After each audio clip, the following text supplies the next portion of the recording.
side. It's just family. It won't be like anybody can see it. Well, one of my vivid memories was when we lived in Pomona, California, and great neighborhood, very cosmopolitan. Lots of different kinds of people lived there. You know, it was a very, very good mix of different cultures. But I remember we hadn't lived there too long, and on a Sunday morning, about 9 o'clock, we were getting ready for church. I think we had come home from Sunday school. And we were home, and we were all in our Sunday clothes, and a knock came at the door. And it was two young ladies from the Jehovah's Witness. And they were there to share the good word with us.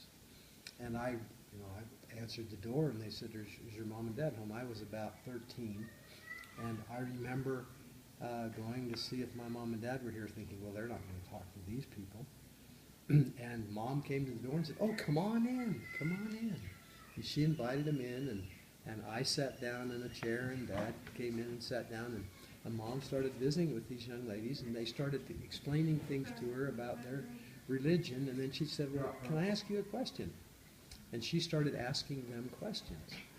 And they couldn't answer the question, and so she'd answer it from the scriptures. She'd explain to them the answer to that question about authority and priesthood and a myriad of things. And they would finally leave.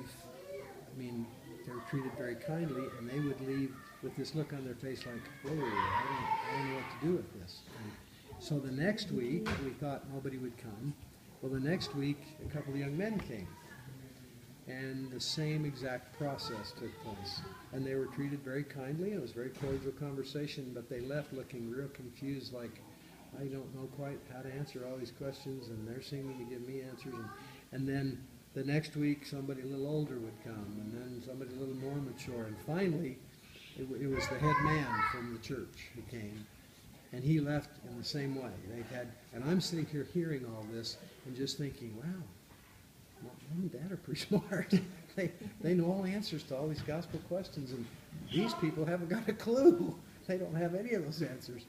And I remember after finally the leader of the congregation came, we didn't have any more Sunday visits. They just didn't come anymore. But I know that every one of them that had that experience had to have left saying, those folks seem to have a few answers that I don't have.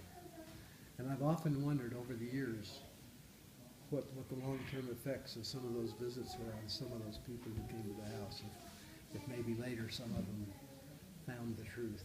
But, I just remember being very impressed with my missionary parents and their knowledge and their testimonies and their kindness. It wasn't an argumentative at all. It was just a kind discussion.